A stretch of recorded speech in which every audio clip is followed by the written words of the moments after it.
History of Kashmir. Kashmir की धरती को सदियों से बेहद पावन और पवित्र माना गया है। पौराणिक कथाओं में कश्मीर को भगवान शिव और सती का क्रीड़ा क्षेत्र बताया गया है। साथ ही कश्मीर महर्षि कश्यप की भूमि भी कहा जाता है। इसे जमीन की जन्नत भी कहा जाता है। कश्मीर का नाम आते ही एक विश्व प्रसिद्ध उक्ति, धरती पर अगर कहीं स्वर्ग है तो यही है, यही है, यही है, याद आ जाती है। लेकिन जिस कश्मीर की धरती को इतना पावन माना गया है, आजकल वो काफी चर्चा में है। इसकी वजह है विवेक अग्निहोत्री की फिल्म द कश्मीर फाइल्स। इस फिल्म में कश्मीरी पंडितों के उस नरसंहार को दिखाया गया है जो उन्होंने 1990 के दशक में झेला था। इस फिल्म की कहानी ने हर किसी की आंखों को नम कर दिया। कुछ लोग इस फिल्म की काफी तारीफ कर रहे हैं, तो वहीं कुछ लोग इसे विवादास्पद बता रहे हैं। जिस कश्मीर की धरती पर देवताओं का वास रहा हो, वहां पर हिंदुओं के साथ हुए नरसंहार ने सबको झकझोर कर रख दिया है। इस फिल्म में महर्षि कश्यप का भी जिक्र किया गया है। द कश्मीर फाइल्स का एक डायलॉग भी काफी चर्चा में है, जहां शिव सरस्वती ऋषि कश्यप हुए, वो कश्मीर हमारा था। जहां पंचतंत्र लिखा गया, वो कश्मीर हमारा था। तू जानता ही क्या है कश्मीर के बारे में।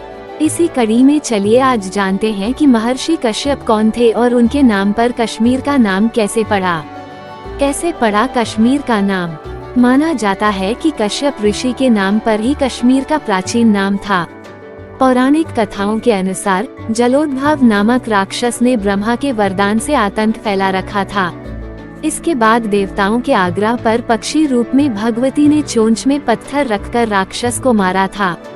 बाद में वह पत्थर हरि पर्वत हो गया और महर्षि कश्यप ने सर का जल निकालकर इस स्थान को बसाया था, जिसके बाद से ये स्थान कश्मीर के नाम से जाना जाने लगा।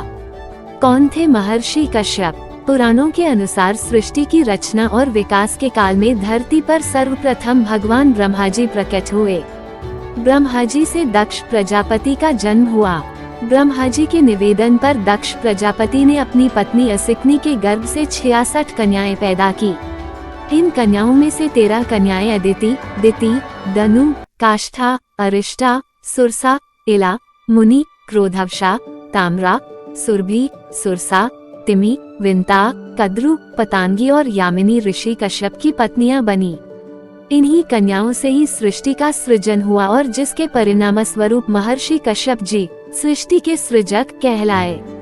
ऋषि कश्यप सप्तऋषियों में प्रमुख माने जाते हैं। पुराणों अनुसार देवताओं और दैत्यों के पिता कश्यप ऋषि ही थे। इसके अलावा कश्यप ने बहुत से स्मृति ग्रंथों की रचना की थी। सृष्टि सृजक महर्षि कश्यप की 13 पत्नियां और उनकी संतानें। पुराणों अनुसार कश्यप ने अपनी पत्नी अदिति के गर्भ से 12 आदित्यों को जन्म दिया, जिनमें भगवान नारायण का वामन अवतार भी शामिल था। वहीं कश्यप ऋषि ने दिति के गर्भ से हिरण्यकश्यप और हिरण्याक्ष नामक 2 पुत्र एवं सिंहिका नामक एक पुत्री को जन्म दिया। श्रीमद्भागवत के अनुसार इन 3 संतानों के अलावा दिति के गर्भ से कश्यप के 49 अन्य पुत्रों का जन्म भी हुआ, जो कि मरुंदन कहलाए। इसके अलावा ऋषि कश्यप को उनकी पत्नी दनु के गर्भ से 61 महान पुत्रों की प्राप्ति हुई। वहीं अन्य पत्नियों रानी काष्ठा से घोड़े आदि एक खुर वाले पशु उत्पन्न हुए। पत्नी अरिष्टा से गंधर्व पैदा हुए। सुरसा नामक रानी से राक्षस उत्पन्न हुए। इला से वृक्ष, लता आदि पृथ्वी पर उत्पन्न होने वाली वनस्पतियों का जन्म हुआ। वहीं मुनि के गर्भ से अप्सराएं जन्मी। कश्यप की क्रोधवशा नामक रानी ने सांप, बिच्छू आदि विषैले जंतु पैदा किए। ताम्रा ने बाज, गिद्ध आदि शिकारी पक्षियों को अपनी संतान के रूप में जन्म दिया। इसके अलावा सुरभि ने भैंस, गाय तथा 2 खुर वाले पशुओं की उत्पत्ति की। रानी सरसा ने बाघ आदि हिंसक जीवों को पैदा किया। तिमि ने जलचर जंतुओं को अपनी संतान के रूप में उत्पन्न किया और रानी विंता के गर्भ से गरुड़ और वरुण पैदा हुए। कद्रू की कोख से बहुत से नागों की उत्पत्ति हुई। वहीं रानी पतंगी से पक्षियों का जन्म हुआ। यामिनी के गर्भ से शलभों का जन्म हुआ।